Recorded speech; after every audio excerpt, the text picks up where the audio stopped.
Oi, pessoal, tudo bem? Nós vamos começar a apostila nova hoje. Então, nós vamos ver o capítulo 16, que fala sobre o sistema reprodutor feminino. Está na página 149, tá bom? Então, a gente viu o sistema reprodutor masculino, agora nós vamos ver o sistema reprodutor feminino, todas as suas estruturas. O sistema reprodutor feminino, ele tem a formação também quando a mulher ainda está no útero da mãe, desenvolvendo, né? E justamente o sistema reprodutor feminino, a formação dos ovários e também das células no interior dos ovários que vão produzir lá na frente os gametas sexuais da mulher, ainda dentro do útero materno é que já tem essa produção de todas essas estruturas. Então a gente costuma falar, né, que a gametogênese feminina, ou seja, a formação dos gametas inicia ainda quando a mulher está aí se desenvolvendo na barriga da mamãe. O nosso sistema reprodutor feminino possui como os ovários os órgãos responsáveis pela produção dos hormônios progesterona e estrogênio, que são os hormônios sexuais que vão desenvolver as características sexuais secundárias e também são essenciais para manter o ciclo menstrual, que nós vamos entender mais para frente o que é o ciclo menstrual. Tá? Esses hormônios, eles vão ser liberados, né, na mulher justamente para que ela tenha aí a vida reprodutiva iniciada lá na puberdade. E é na puberdade que esses hormônios são liberados, né, justamente pela ação de hormônios da nossa hipófise, que é o luteinizante e o folículo estimulante, LH e FSH. Qual é, então, a anatomia do sistema reprodutor feminino? Quando a gente viu o sistema reprodutor masculino, nós vimos que há estruturas externas e tem também estruturas internas. O sistema reprodutor feminino é a mesma coisa. Então, a gente tem os órgãos internos, como a vagina, o útero, tubas uterinas e ovários. Já os órgãos externos formam a vulva, que tem o monte púbico, que chamamos de monte de Vênus, os grandes lábios e os pequenos lábios, o clitóris e o vestíbulo, que é uma região que tem aberturas para a uretra, abertura para a vagina, e é no vestíbulo que ficam as glândulas que chamamos de glândulas de Bartolin. Então aqui nós vamos ver aqui as estruturas, né, a parte externa, como os grandes e pequenos lábios, a abertura aqui da uretra e a abertura da vagina, e aqui nós temos a abertura do ânus que dá no intestino, tá? Então a gente tem os órgãos internos, como ovários, tubas uterinas, o útero, né, e o canal da vagina. Aqui já é o sistema excretor, que é a bexiga urinária para sair daqui da uretra. Então aqui é a região do clitóris, que é a parte aí também do sistema reprodutor feminino. A vulva e a vagina. A vulva é a região externa do sistema reprodutor feminino.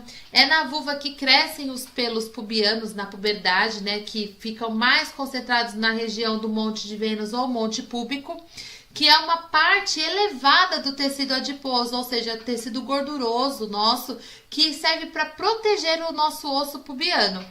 Já a vagina, ela é um canal muscular e elástico pelo qual sai a secreção menstrual, né, lá do útero, sai através da vagina em direção ao meio externo. Então a vagina aqui, ó, ela que encaminha então a saída da menstruação, né, a secreção da menstruação, e aqui nós temos o útero, aqui o colo do útero.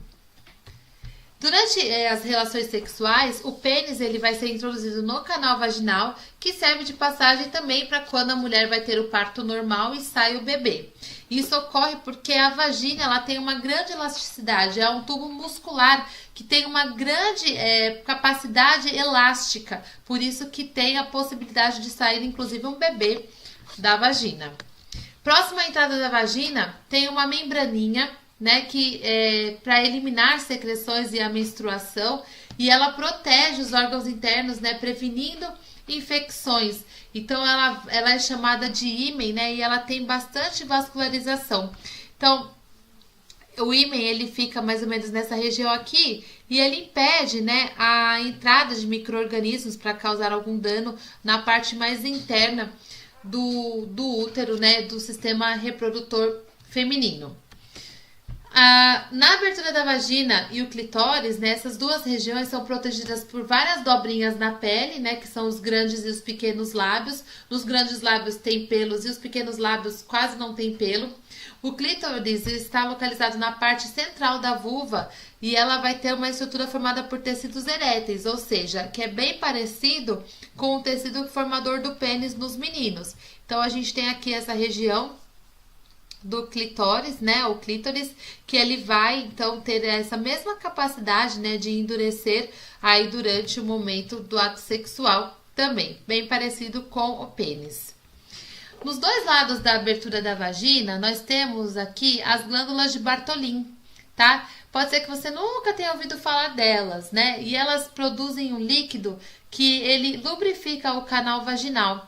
Né, algumas mulheres, em alguns momentos, né, acabam inflamando essa glândula, enfim, mas é algo até doloroso, mas é simples de resolver, tá? Elas ajudam na lubrificação do canal vaginal. O períneo é a parte externa, localizada entre a vagina e o ânus. Então, olha só, o períneo, ele fica entre a vagina e o ânus, então fica nessa região aqui, tá? Por estar muito próximo a vagina do ânus, a higiene do sistema reprodutor feminino tem que ser bem cautelosa. Não se pode passar o papel higiênico de trás para frente. A mulher tem sempre que limpar de frente para trás. Por mais que tenha feito apenas xixi, é sempre nesse formato, porque se vier alguma impureza lá da região anal, pode causar uma infecção na vagina e também no sistema reprodutor interno da mulher, tá? Com relação aos órgãos internos como útero e ovário. O útero, ele é um órgão oco que também tem uma musculatura lisa lá e bem espessa, bem grossa. E ele pode aumentar o seu tamanho, que acontece esse aumento durante a gestação e também durante o desenvolvimento aí todo mês a mês, justamente do ciclo menstrual. Ele tem formado pelo fundo, pelo corpo e pelo colo do útero. A região do fundo e do corpo do útero é revestida por várias células de epitélio, glândulas e muito vasos sanguíneos, muita vascularização que a gente chama de endométrio.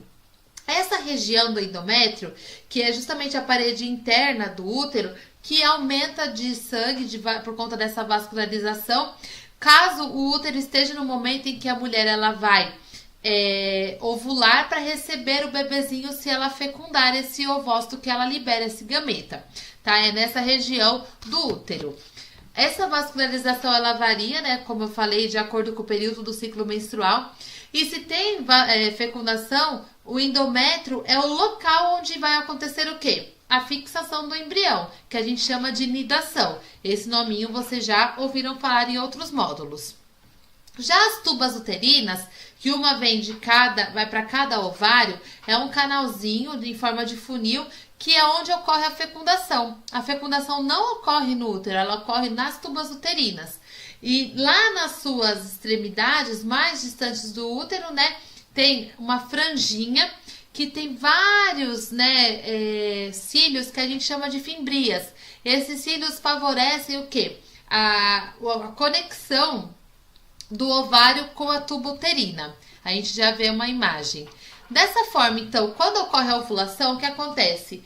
O ovário libera o ovócito e essas fimbrias captam esse ovócito e vão deixar esse ovócito chegar na tuba uterina. Já o transporte do ovócito ou de uma célula fecundada, né, que é o embrião, vai acontecer na tuba uterina, eles vão ser transportados por cílios que tem dentro da tuba uterina até chegar no útero, onde ocorre a nidação lá no endométrio. Então, já que essa célula, o zigoto, ele não tem como se locomover sozinho, dentro das tubas uterinas, que é onde ocorre a fecundação, existem cílios que vão empurrando essa célula até chegar lá esse embrião no útero. Os ovários, né, são as nossas glândulas femininas responsáveis por produzir hormônios sexuais, que é o estrogênio e a progesterona, e pela produção, amadurecimento e armazenamento dos nossos gametas femininos, que são os ovócitos. Cada ciclo menstrual da mulher, né, os ovários produzem e liberam o ovócito. E esse ovócito, ele vem de um ovário direito, no outro mês vem do esquerdo, e assim vai. Mês a mês, um ovócito vai ser liberado aí para a fecundação. O período que esse ovócito ele é liberado, a gente chama exatamente de período fértil, né? O período de ovulação da mulher. Lá nos ovários, nós temos milhares de ovócitos que não estão amadurecidos, que tem várias células que sustentam, que revestem, que a gente chama de células foliculares ou folículos, né, ovarianos, que vão aí proteger essas células para quando elas forem amadurecidas pelos hormônios e serem liberadas na tuba uterina aptas para a fecundação. Então, olha só, gente, aqui nós temos o ovário e ovário, as tubas e nessa região as fimbrias. Dentro da tuba uterina que tem os cílios, aqui nesse epitélio, para carregar o zigoto caso haja fecundação. Então, quando a mulher está no período de ovulação, ela libera um ovócito, né, com várias células foliculares, que é justamente as células que nutrem e protegem essa célula até ela ser amadurecida pelos hormônios, e vão passar e vão chegar aqui na tuba uterina. Se a mulher teve a relação sexual, entrou o espermatozoide, ele nada em direção a esse ovócito e fecunda. Após a fecundação, lá no quarto, quinto dia, essa célula já sofreu um monte de divisões celulares, ele vai aqui chegar no útero, lá na região do endométrio, e sofrer anidação.